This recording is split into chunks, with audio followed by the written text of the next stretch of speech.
à tous et bienvenue au Château Vaudou de Strasbourg. Merci d'avoir choisi de suivre cette visite virtuelle de l'exposition Magie religieuse et pouvoir sorcier. Cette exposition, qui a ouvert ses portes le 11 mars 2020, vise à sonder la magie, ses acteurs, ses usages, ses objets au travers de deux régions différentes que sont le Rhin supérieur et l'Afrique de l'Ouest.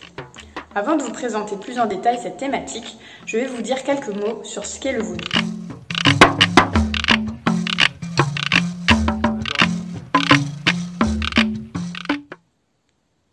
Ici, au Château Vaudou de Strasbourg, notre mission est de présenter le vaudou tel qu'il est et non pas tel qu'il est représenté dans les films notamment, ce qui malheureusement crée beaucoup de clichés. En effet, le vaudou est une religion, une philosophie de vie qui est très pratiquée encore aujourd'hui au Bénin, au Togo, au Ghana et au Nigeria.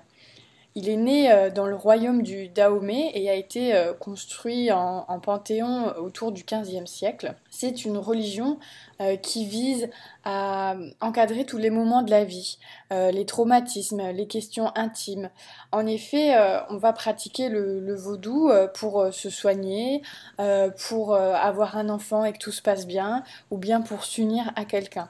C'est une religion, une philosophie de vie de la nature et des ancêtres qui permet d'harmoniser les liens entre le monde visible et le monde invisible. Le panthéon vaudou comporte 4 niveaux. On a le couple initial, Mahou-Lisa, c'est le tout. Ils sont là tout en haut, mais on ne les représente pas. On ne va donc pas pouvoir les voir ici. On a ensuite les vaudous principaux, qui sont plus de 400. Ils forment de nombreux collèges et ont chacun leur spécificité, leurs aliments préférés et leur mission à remplir. Ensuite, en dessous, on a les ancêtres, qui sont les personnes décédées et qui gardent une place importante, mais elles sont dans le monde invisible. Et ensuite, dans le monde visible, on a les humains, les animaux et les plantes.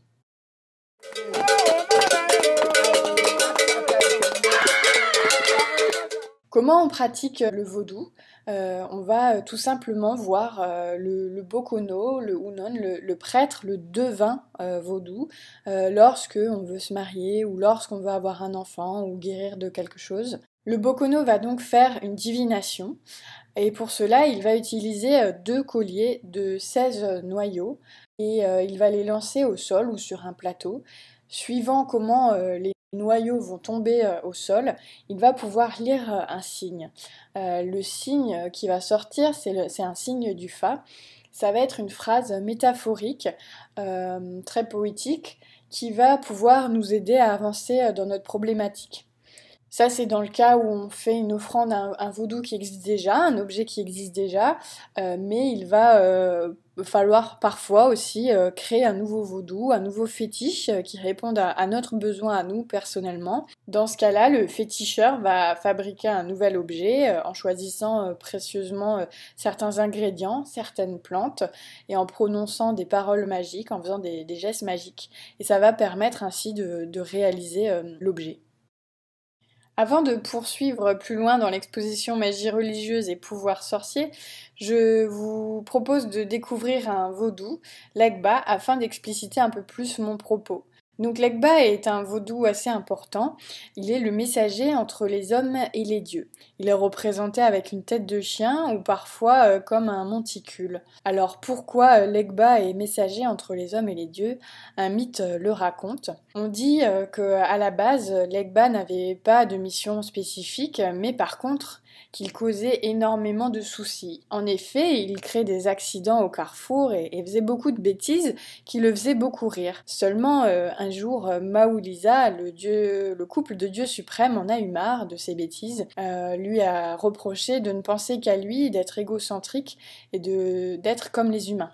Et comme ils en ont eu marre, ils ont demandé à l'Egba de cesser tout de suite et d'apprendre le langage des humains pour devenir messager entre les hommes et les dieux.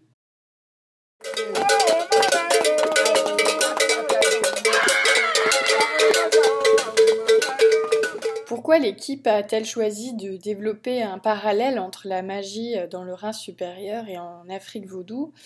Tout simplement parce que nous nous sommes rendus compte que nombreuses sont les questions qui traversent l'esprit du visiteur lorsqu'il parcourt le château vaudou. En effet, la magie qui est omniprésente dans le vaudou, elle questionne et elle bouleverse et elle suscite des angoisses. Face à ces interrogations, la volonté de réaliser une exposition thématique sur la magie dans le bassin rhénan et en Afrique de l'Ouest, elle est venue naturellement à l'équipe, car ces croyances et ces pratiques qui peuvent sembler lointaines, perdues, d'un autre temps, lorsqu'on est alsacien, lorrain, allemand ou suisse, pourtant survivent encore dans nos contrées, même s'ils sont un peu plus cachés.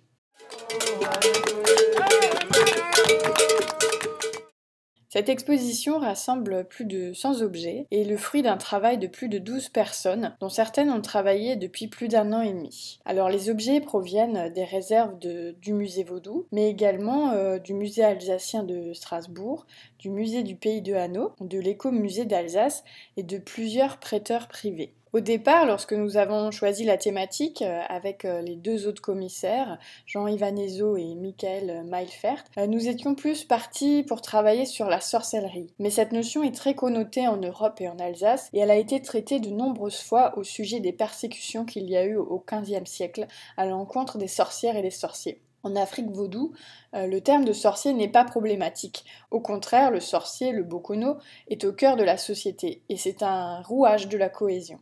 Ainsi, nous avons fait le choix d'axer l'exposition non pas sur le concept de sorcellerie, mais bien sur celui de la magie et des pouvoirs sorciers. Si nous nous arrêtons quelques instants sur le titre, pourquoi nous avons utilisé le terme de magie religieuse, car l'exposition souhaite notamment montrer que cette opposition n'est pas si claire qu'elle ne le paraît. Les entrelacements entre ces 2 manières d'appréhender le monde sont très complexes. Enfin, pouvoir sorcier, c'est un terme utilisé notamment par Dominique Camus, qui est ethnologue et historien, et qui définit ceci avec 2 caractéristiques, le secret et le don.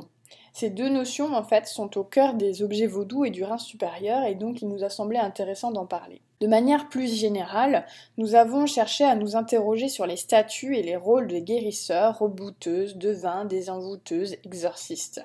Parce que les sorciers et magiciens manient des sorts, mais n'ont-ils pas également la tentation de maîtriser les âmes de ceux qui viennent les consulter? Leur pouvoir est-il vraiment lié à leurs dons?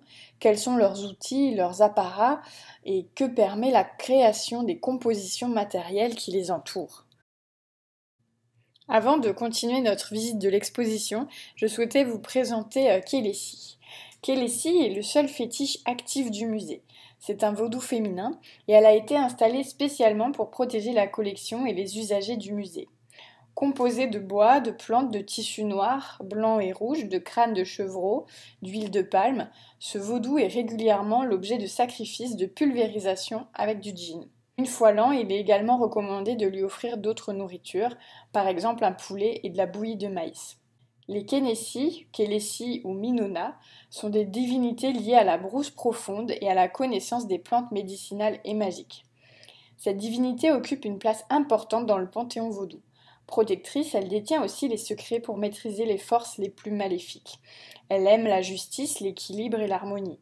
Comme tous les vaudous, et malgré ce grand pouvoir protecteur, son caractère peut être très colérique. C'est pourquoi elle est très crainte. Au musée, elle est accompagnée du vaudou masculin Akpacho, qui a pour fonction, entre autres, de tempérer ses ardeurs.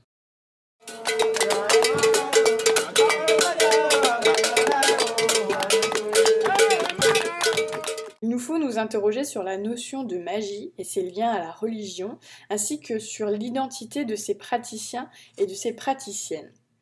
Si l'on se questionne sur la notion de magie et ses liens à la religion, on se rend compte qu'en Occident, et particulièrement dans le contexte chrétien, la magie peut être considérée comme une déviance de la norme religieuse.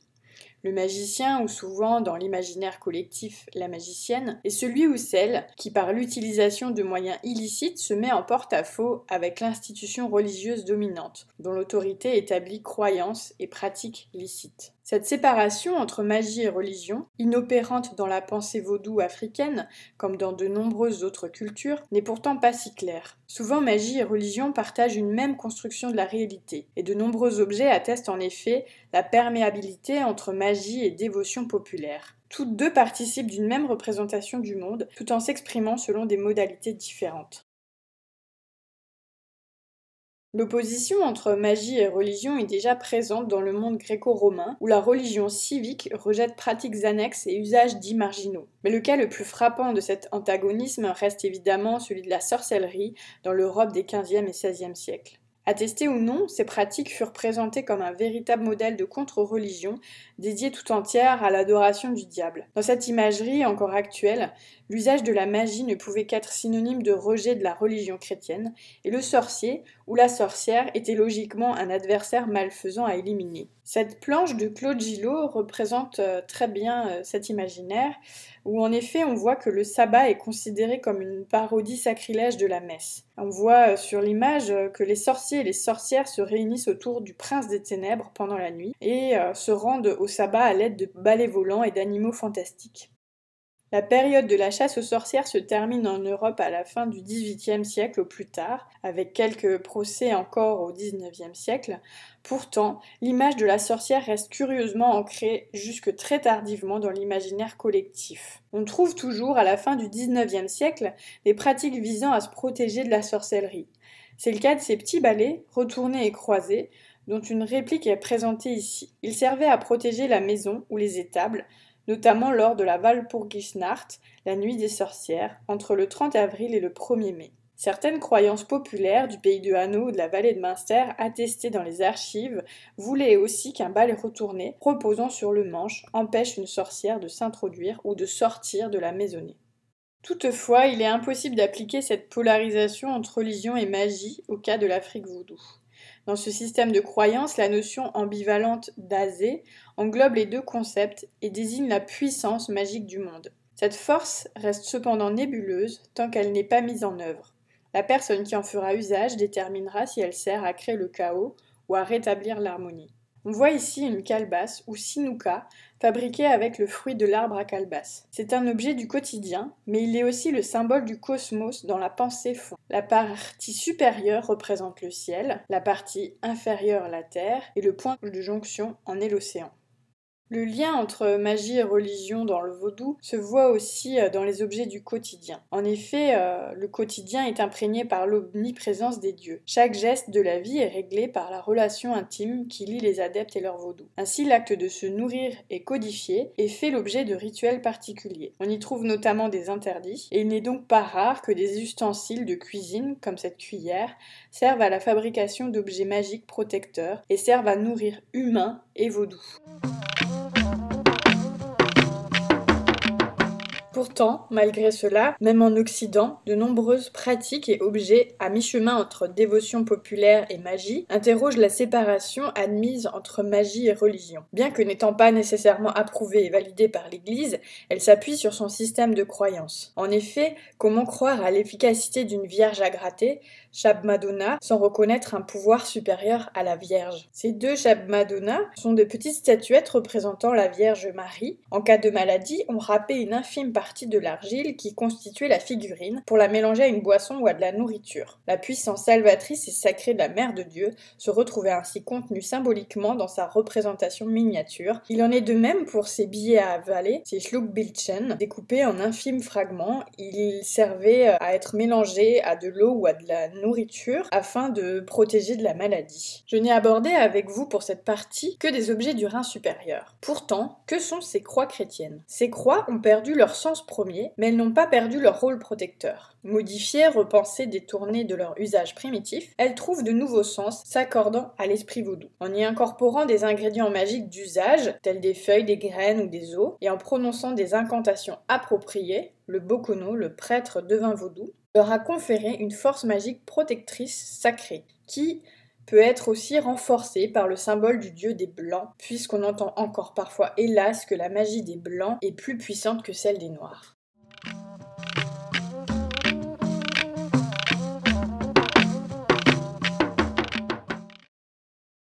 Il faut savoir que longtemps avant la diffusion du christianisme en Europe, Celtes, Scandinaves, Germains et Grecs avaient admis dans leurs pratiques religieuses le recours à la magie. Les secrets des rituels liturgiques, les usages médico-magiques de la parole et des éléments de la nature étaient l'apanage de spécialistes, très souvent également maîtres des pratiques divinatoires. On pense aujourd'hui que ces pratiques ont répondu très tôt dans l'histoire de l'humanité aux besoins des hommes de comprendre leur situation dans toutes les dimensions de leur cosmos. Qui étaient-ils ou qui sont-ils encore dans la région du Rhin supérieur ou dans l'Afrique vaudou?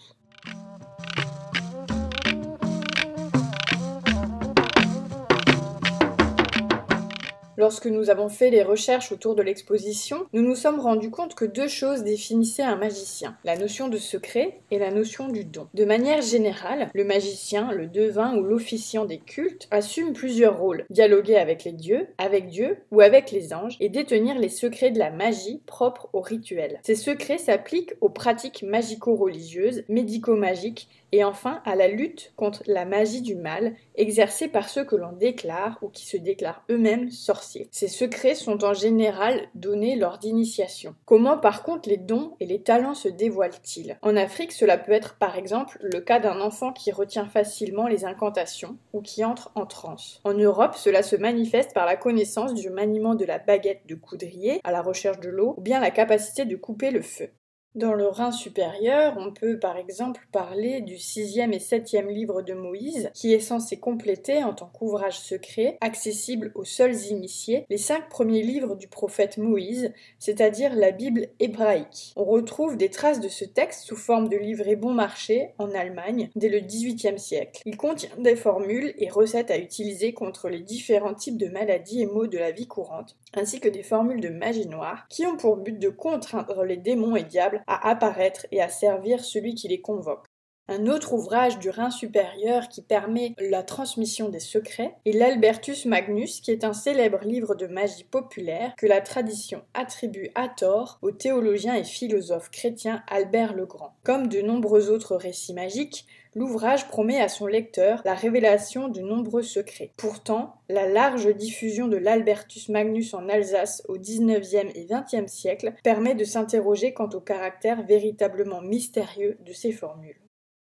En pays vaudou, la tradition est orale. Il n'est donc pas possible de retrouver des ouvrages de magie et de recettes. Cependant, plusieurs objets nous permettent de parler de la transmission du secret. C'est notamment le cas des plateaux de Fa. Ces plateaux servent à la divination. Lorsque le Bokono va se lancer dans la géomancie, il va tirer 16 signes principaux. Ces 16 signes principaux se remultiplient par 16. Il y a en tout 256 signes à apprendre par cœur pour un Bokono. Les Bokono doivent se former durant de longues années pour détenir les secrets, ainsi que tous les adeptes des couvents.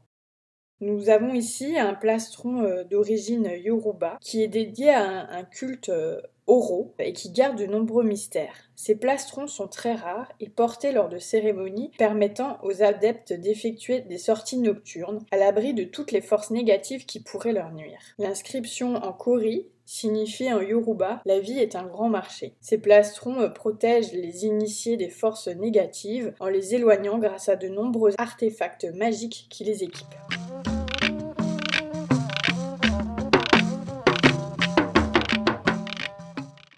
Le magicien peut parfois pâtir d'une image qui le distingue, voire l'exclut de la communauté. Mais il peut aussi, inversement, prendre une part active dans la construction de cette image. Souvent, les praticiens du secret s'inspirent eux-mêmes des représentations et des attentes collectives pour se mettre en scène. Leur mise à l'écart devient alors active et permet d'accentuer le caractère occulte de leur pratique et de leur pouvoir. Par exemple, le magicien rhénan, en territoire germanophone, peut choisir de parler français, et inversement, pour susciter un sentiment de secret et d'étrangeté chez ceux qui le consultent. Prêtres et initiés au culte de la religion vaudou doivent eux aussi adapter leur image et leur comportement aux attentes du public qui les consulte. L'aménagement de la case, ou bien l'équipement du bokono, feront ainsi montre de sa puissance et de sa maîtrise des techniques attendues de lui.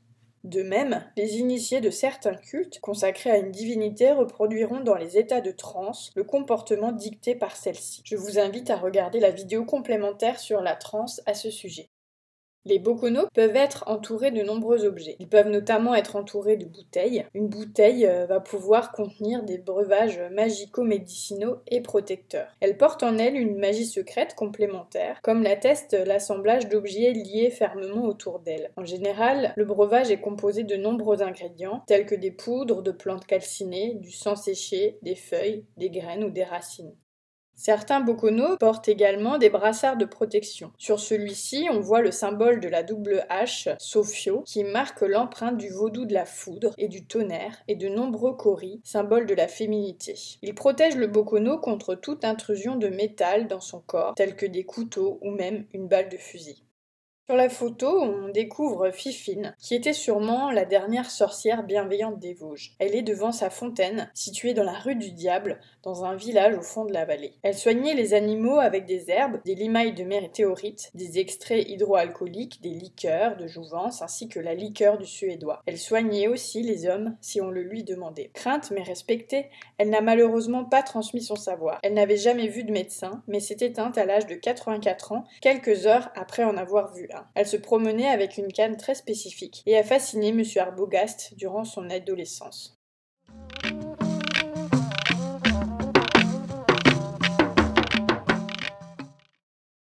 Maintenant que nous avons pu aborder les liens entre magie et religion, ainsi que les statuts et outils des guérisseurs et passeurs de magie, je vous invite à nous questionner sur les objets magiques en tant que tels. En effet, pourquoi avons-nous recours à de tels objets? Comment les fabriquons-nous et à quoi servent-ils?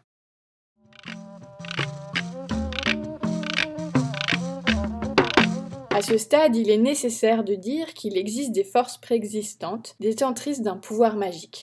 En effet, il n'est pas toujours nécessaire de constituer un objet. Les pierres, les sources, les montagnes, les forêts, les plantes, les arbres peuvent contenir en eux-mêmes l'essence d'une puissance magique, pourvu que les humains sachent l'identifier et en révéler les pouvoirs.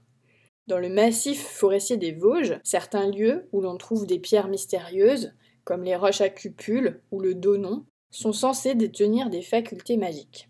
Les chaussures, cadavres d'animaux, poupées, cheveux, mouchoirs, petits cailloux, la verroterie ou les coquillages peuvent aussi être les vecteurs d'une magie. En Afrique, où tout dans le quotidien est empreint de la grande magie du monde, les vaudous donnent aux hommes les moyens d'utiliser les pouvoirs de la nature et de comprendre les paroles des ancêtres. L'accumulation de matériaux tels que les plantes, la terre, les os d'animaux ou humains, les cheveux, les ongles, les morceaux de suaire ou de vêtements, les cauris, les boules de pain, ne peuvent prendre sens que par la succession des rituels, parfois longs, qui conduiront à la construction symbolique de l'objet magique. Les hommes utilisent donc tout ce dont ils disposent pour permettre à ces forces de s'exercer. Au sein de l'arsenal magique fourni par la nature se trouvent les animaux, magiques en eux-mêmes, pour certaines parties de leur corps ou pour leur symbolique. Dans le rein supérieur, un chat ou un chien pourront ainsi être sacrifiés, emmurés dans une construction pour garantir la pérennité de celle-ci. C'est le cas pour le chat prêté par le musée de Bouxwiller. Les pattes du lapin gardent pour leur part dans l'imaginaire collectif un rôle de talisman et de porte-bonheur. Quant au crapaud, il peut être tantôt animal diabolique ou sorcellaire, tantôt symbolique de la matrice féminine, à l'exemple des ex-voto ici présentés, voués à lutter contre les problèmes de fécondité. En Afrique vaudou, outre le caractère sacré de certaines espèces, liées à l'association avec différentes divinités, parfois elles-mêmes zoomorphes, l'animal fait partie prenante du rituel. On utilisera ainsi son sang pour l'offrir en sacrifice au vaudou, ou certains de ses restes, comme la peau, les ossements, les plumes, disponibles sur les marchés aux fétiches, pour entrer dans la composition des objets magiques ou cultuels. Parmi les forces préexistantes, il est nécessaire de citer les végétaux, minéraux et poudres. La pensée des médecins pendant de longs siècles a été en Occident dominée par le principe que l'on nomme théorie des signatures. Ce principe relève de la ressemblance d'une feuille ou bien d'une racine, couleur, forme, aspect général, texture ou consistance, à l'organe qu'il faut soigner. La plante qui porte ces traits similaires guérira cet organe. Dans la pensée religieuse vaudou, ce principe demeure. Les plantes trouvent une utilisation permanente dans tous les rituels. Elles accompagnent le quotidien pour leurs bienfaits médicinaux et pour insuffler leur puissance aux fétiches. Les végétaux sont même utilisés comme constituants principaux des vaudous. Certains arbres peuvent être considérés comme vaudous eux-mêmes. Dans le Rhin supérieur, on pourra citer comme plantes utilisées principalement à des fins thérapeutiques la datura, la joubarbe, la belladone, la jusquiame. La joubarbe est connue depuis l'Antiquité comme plante protectrice des maisons contre la foudre. La plante est peu exigeante et reprend facilement à partir d'un fragment. La croyance populaire alsacienne dit qu'il suffit d'en poser un plan sur une bouse de vache appliquée sur les tuiles pour assurer la protection de la maison.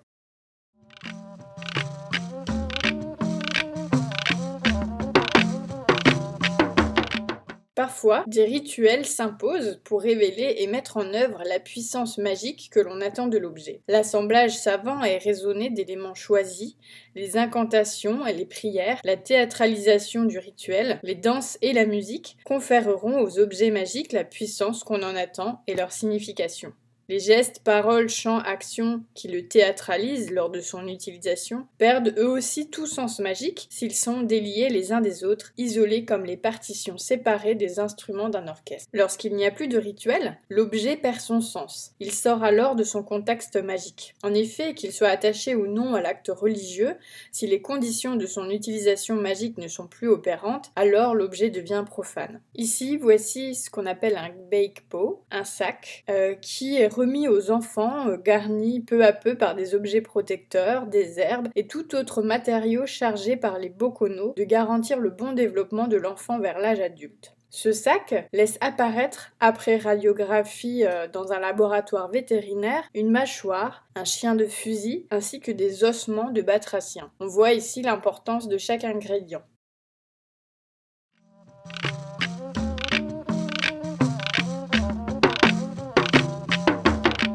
Après avoir éclairé les questions du qui, du quoi et du comment, il reste à mettre en lumière une dernière interrogation au sujet des objets magiques, celle de leur but. Les objectifs de la magie sont presque partout identiques, que l'on se trouve sur les bords du Rhin ou sur ceux du fleuve Ouémé. Leurs effets, souvent très immédiats et très concrets, s'orientent autour de 3 grands types de pratiques que l'on pourrait désigner comme pratiques de protection, pratiques de délivrance ou pratiques d'agression.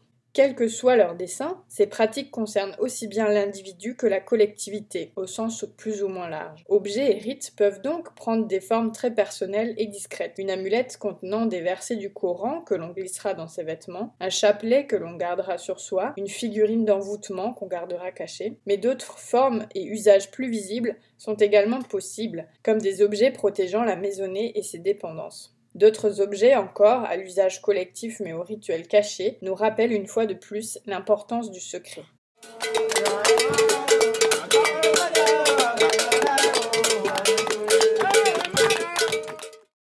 Le but le plus courant de la magie, que ce soit dans le Rhin supérieur ou en Afrique vaudou, malgré les clichés qu'on peut en avoir, réside dans les pratiques de protection, visant à détourner d'une personne, d'un groupe ou d'un lieu toute attaque ou intrusion de forces hostiles. On cherchera par ces procédés à se protéger personnellement contre la maladie, le malheur ou les attaques de sorcellerie. Parfois, cette protection visera à préserver toute une maisonnée et ses habitants, et plus particulièrement les plus vulnérables, les enfants du ventre de leur mère à leur passage à l'âge adulte. Lorsque les maladies sont difficiles à soigner, que la mortalité infantile est encore élevée ou que la survie dépend de la production agricole, il n'est pas difficile de comprendre que l'on préfère prévenir plutôt que guérir. Abordons maintenant quelques objets de protection personnelle. Ceux-ci proviennent du Rhin supérieur. Les ossements d'animaux, les vertèbres de serpents, les billes de chapelet, les pièces de monnaie ou les crânes en ébène ou en ivoire présentent d'étranges amulettes. Il est difficile de connaître l'usage précis de ces objets. Était-ce des colliers de protection, des éléments de dévotion ou des signes d'appartenance occulte? Il semble en tout cas que leur utilisation ait perduré au moins jusqu'au début du XXe siècle, comme en atteste le pfennig de 1897 constituant l'un d'entre eux. On connaît en revanche bien le cas des Freisketten, amulettes portées autour du cou pour se protéger, entre autres, des crises d'épilepsie. Ici, comme dans beaucoup d'autres artefacts, se mêlent protection religieuse et protection magique. En atteste la forme de chapelet donnée à l'objet et les différents talismans le constituant. Vous découvrez à l'image un ensemble d'objets de protection vaudou qu'on appelle les tila, dont le cœur est largement constitué d'un assemblage de feuilles et d'autres ingrédients tels que des graines ou des os, permettent à leurs porteurs de se protéger des influences maléfiques et ou d'assurer la réalisation d'un vœu. Nous allons observer dès à présent, devant certains objets de protection, qu'encore une fois, entre Rhin supérieur et Afrique vaudou, on a la même représentation du monde qui s'exprime simplement selon des modalités différentes. En effet, ces objets servent à protéger un enfant à venir ou la femme enceinte. Ici, nous avons un objet du Rhin supérieur, une amulette magico-religieuse à usage des femmes enceintes, qui est une longue bande de papier imprimée sur un seul côté. Elle est censée avoir la longueur de la vraie taille de la Vierge Marie. On l'enroulait autour du corps des femmes enceintes pour les protéger durant leur grossesse.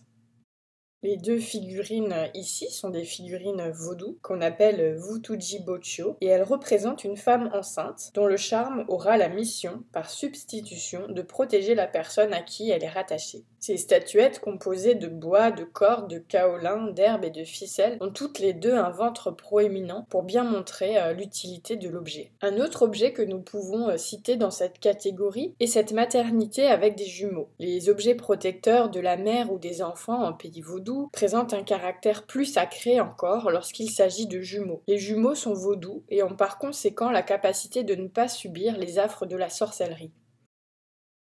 La maison, la communauté, le foyer de manière assez large est très importante à protéger et à sauvegarder des coups du sort. Il existe donc de nombreux objets dans le Rhin supérieur et en Afrique vaudou qui servent à remplir cette mission. On voit ici notamment deux tuiles de protection dites en queue de castor, les Biberschwanz, et qui servaient à protéger le toit des maisons traditionnelles alsaciennes. Il n'était pas rare que certaines tuiles soient ornées de motifs religieux avec le monogramme du Christ ou de symboles de prospérité comme l'arbre de vie.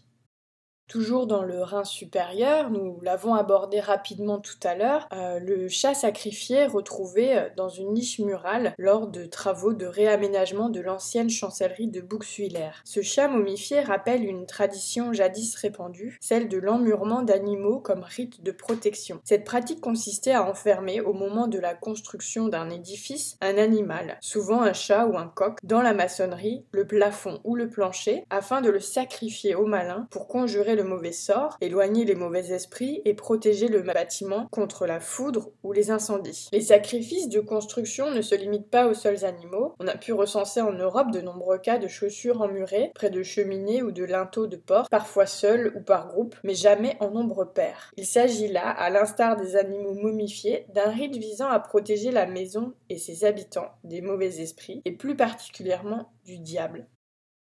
Ce magnifique objet du Rhin supérieur est un Wettersegen. Il a pour but de protéger la maison dans laquelle il est accroché et ses occupants contre le mauvais temps, les orages, les tempêtes, la grêle. L'objet présenté ici fut acquis par un collectionneur privé en Bavière, mais il reflète cependant des pratiques qui furent également en usage en Alsace. On retrouve dans les textes répartis de manière concentrique et en spirale des invocations de Jésus, de la Vierge Marie, des rois mages, des évangélistes, mais également d'autres noms comme Othéos, Adonai, Ishiros, Athanatos ou Jéhovah, des noms du dieu hébreu dans la tradition magique et kabbalistique. Il semble donc que des personnes possédant ce genre de savoir ésotérique et sacré aient été impliquées dans la fabrication de cet objet. Si l'on regarde les objets vaudous de protection de la maison, on a notamment ce qu'on peut appeler les démas. Celui-ci sert à protéger le musée, parce que quand de nombreux fétiches sont réunis, les bokono craignent une explosion des forces de ces derniers. Pour le château vaudou, quelques bokono ont mandaté un des leurs, monsieur Azekoko Vivina, pour fabriquer un déma qui est chargé de réguler et de protéger tous les fétiches du musée. Les 3 bochos ici sont des objets de protection plantés à l'entrée de villages, de couvents, voire de champs, essentiellement dans les pays Ewe. Ils sont chargés de capter tous les problèmes et ennuis de ceux qui les protègent. Pour la protection des récoltes et du bétail, dans les 2 aires géographiques, nous pouvons également trouver des objets. Ici, ce sac à grains, marqué au pochoir, est destiné à stocker les grains pour les transporter chez le meunier qui le rendra rempli de farine. Outre un intérêt pratique, avec le nom de la propriétaire indiqué sur l'objet, et ornemental, les motifs d'oiseaux et de végétaux, symboles de prospérité, présentent une fonction prophylactique, c'est-à-dire de protection pour l'objet. Voici un dégorgeoir de moulin trouvé à Bouxwiller et prêté par le musée alsacien de Strasbourg. C'est par ce type de dégorgeoir, appelé Kleikotzer, littéralement le dégauloir à son, que se déversait le son issu de la mouture du blé, séparé de la farine par un mécanisme de tamisage. On attribue à ce type de figure, présent de part et d'autre du Rhin, la même fonction que les gargouilles de cathédrale. Esprit gardien du moulin, elles avaient pour rôle de repousser les influences maléfiques par leur aspect hideux et d'éviter ainsi toute contamination de la farine, notamment par l'ergot de seigle. En Afrique vaudou, où la qualité des récoltes est tout aussi importante que dans le Rhin supérieur et soumise aux aléas de la météo, on peut observer des duos de singes mangeurs de maïs qui remplissent également la fonction de protection des récoltes.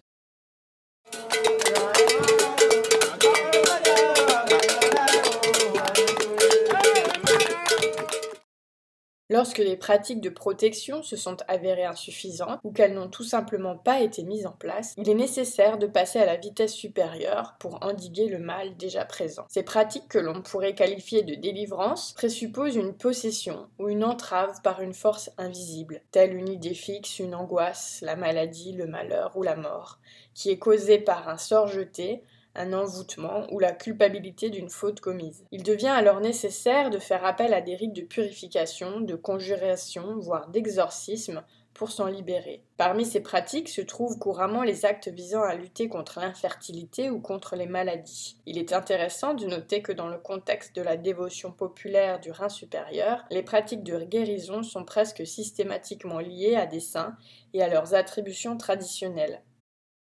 Cette poupée d'enfant mort-né et cette poupée de fécondité, Sponzele en alsacien, possèdent une fonction similaire. Elles jouent un rôle de substitut de l'enfant perdu ou de l'enfant que l'on n'a pas pu avoir. Ce faisant, elles visent également à guérir leurs possesseurs de l'infertilité qui les frappe. Dans le monde germanique, Valentin de Réti, saint fêté par l'Église catholique le 7 janvier, également connu sous le nom de Valentin de Passau, est considéré comme un des saints protecteurs des épileptiques. Les objets liés à son culte, tels la petite relique de Saint-Valentin ou le billet représentant l'évêque, étaient utilisés tant pour soigner l'épilepsie que pour se protéger de ce mal. Du côté des objets vaudous sortis de la réserve du musée, nous avons deux cornes Kpek-Botcho. L'une de ces deux cornes sert à envoûter et l'autre à désenvoûter. Nous avons également choisi de présenter un objet de culte qui provient de l'ethnie Fon et qui est constitué d'eau, de calebasse, de bois, de fer, de verre, de plumes, de kaolin, de métal, de miroirs, de tissus et de matières sacrificielles. Quand on s'aperçoit qu'un objet est composé de la relique d'un bokono qui avait un grand pouvoir, ici en l'occurrence un fémur, le fétiche devient lui-même très efficace pour libérer.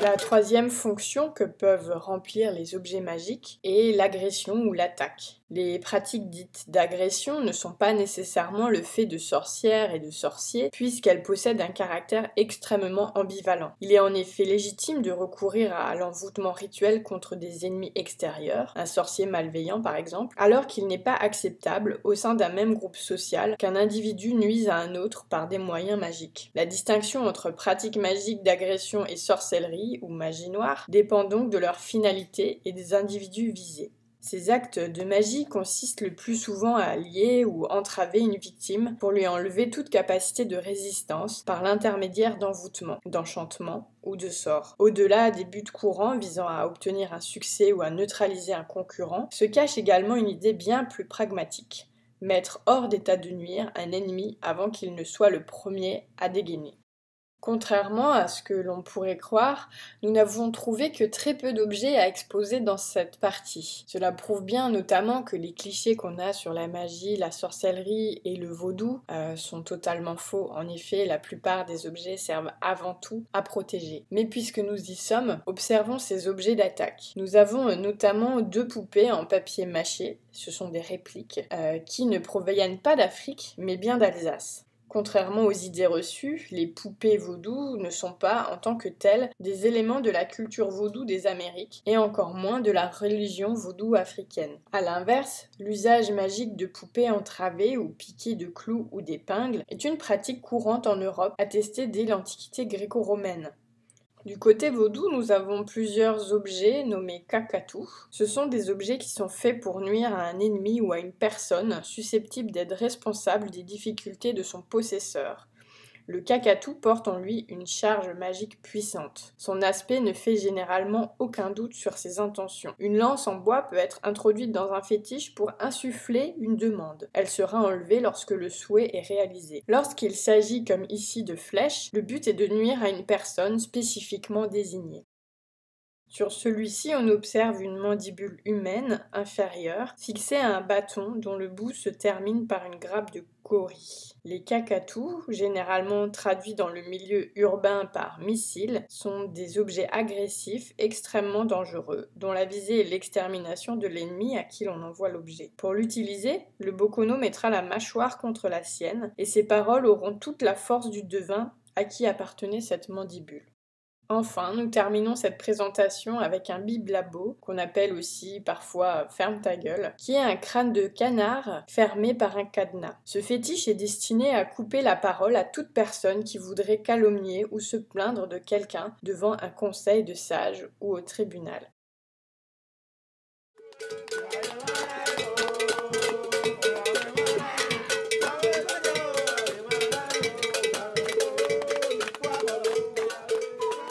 Merci à tous d'avoir suivi cette visite virtuelle et j'espère vous retrouver très bientôt en chair et en os au musée.